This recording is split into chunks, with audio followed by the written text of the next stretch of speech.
Thank you for your cooperation.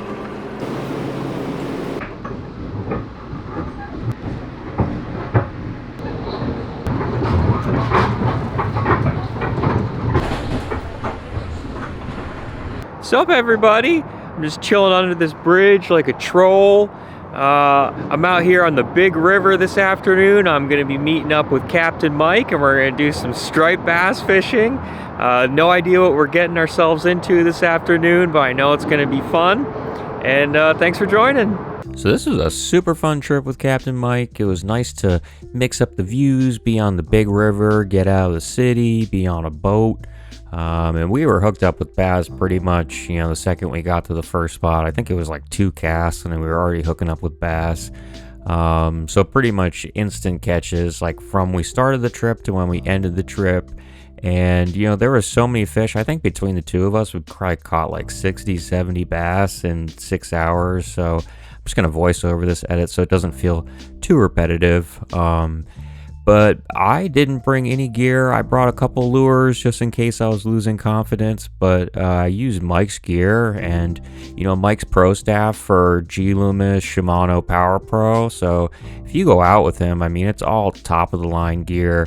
And I think the majority of the time I was using the Shimano Stratic and the G Loomis GCX inshore rod, which is like such a smooth pairing. Like the Shimano gear is so buttery. But I'll tell you what, like I was working the paddle tail and having good success with it, but all the bigger fish came on the Lunker City finesse fish, it's called. It's sort of like a fluke style bait, and we were working more of like a slow snap jig presentation and sort of letting the current do a lot of the work. Striper are generally nosed into the current, and I like to sort of work like a 10 to 2 clock, sort of like casting upriver and letting it drift a bit until I get into the strike zone. But Mike was doing well, jigging the main channel and working down current as well. Inhaled the jig too. Look at that. Dude, nice fish. That is a super nice fish. Really fat belly. Beauty. Nice job, man. Right on the bottom. Sick. You don't keep any fish, do you? Nah, not the striper. No. Alright. Really, really fat. So, I think the fish were just all over the place. We hit up a bunch of different areas, had success on all of the areas, and I'll tell you what, Mike's got this really nice side imaging on his boat, and it is so detailed. Like, I can't usually see good detail on my Loranza, my kayak with the side imaging, but the Humminbird that he has, like, the clarity is incredible. Like, I could see on the screen the fish, like, pretty detailed on the side scan, so that was cool. And also using the Minn Kota trolling motor, like anytime I go on a boat that has the Minn Kota trolling motor with the spot lock, it is like so refreshing. Like you can just get such an accurate cast and dial into the strike zone without drifting. We were drifting as well and having success drifting, but gosh, having that trolling motor is so awesome.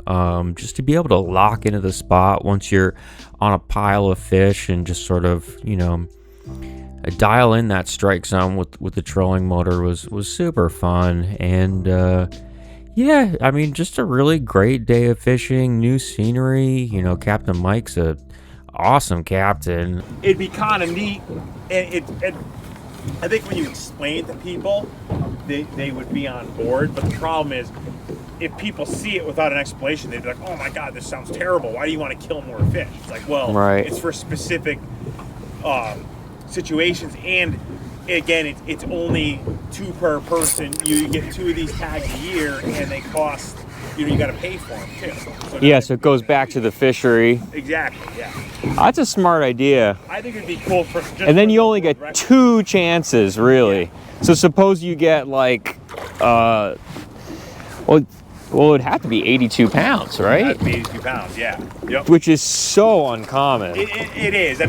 you figure the previous record was 78 pounds.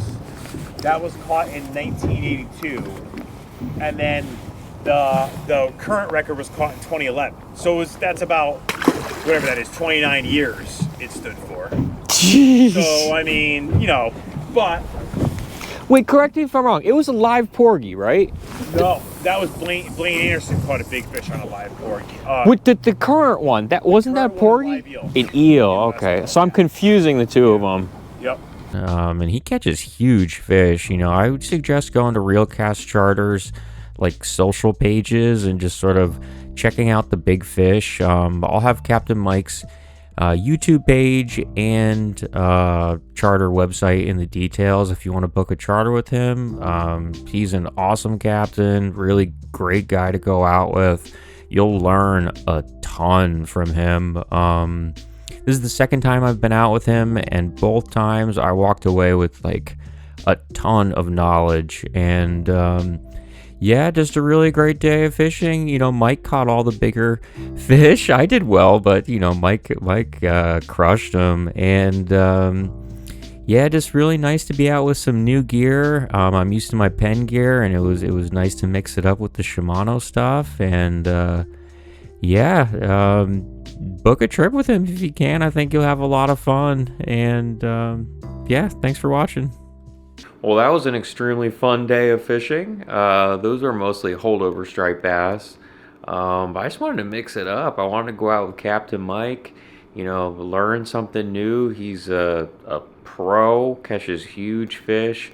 I'm going to put Captain Mike's info in the description if you want to book a charter with him. He'll put you on the fish. He's really great guy, awesome to go out with. The gear on his new boat, the new boat he's got, the conch, is freaking incredible. The hull sits only like, I think he said 16 inches in the water.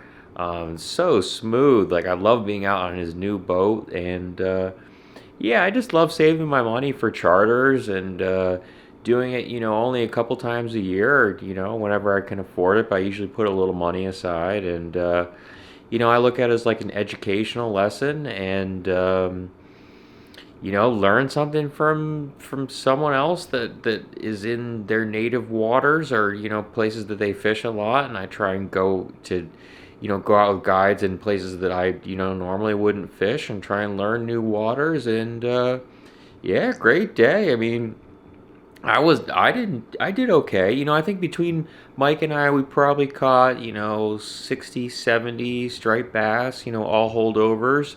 And Captain Mike was, getting all the big ones. So I'm going to give him, the highlight of this video. That one fish he got, I think it was 31 inches. I'm not sure when I'm going to put this video. I'm kind of a couple edits behind, but yeah, it was like a holdover bite. Migrators haven't arrived yet. But usually, I do notes after a charter of like things that I learned or things that I picked up on. Kind of like a log book, except for, I won't be fishing the same waters frequently. So it's just sort of like notes and ways, and dates, and kind of just like things that I learned. And so instead of like making this outro thanks for watching type style, I thought I'd maybe just like go over some of the notes. I'll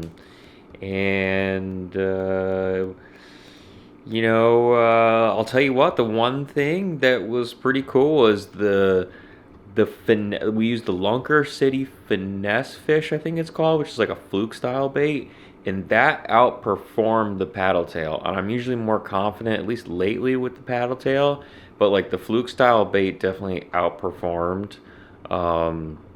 As far as size of striped bass, the fluke style was definitely outperforming. I think that one's the Lunker City finesse fish is what we used. But yeah, I definitely saw like a clear difference between the size of fish that we were getting on the Lunker City compared to the paddle tail. So that was something I noticed.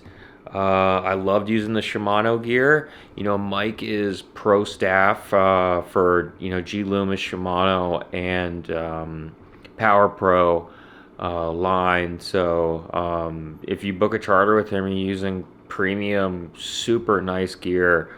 And I was using the Stratic, and I can't remember the other name of the rod I was using. I wasn't using any of my own gear, except for like a couple lures that I brought out. But gosh, that Stratic is super nice. Like, I'm used to Penn reels, and that Stratic is so buttery. You know, I don't think that I'm gonna move away from my Penn reels. I love the Penn reels.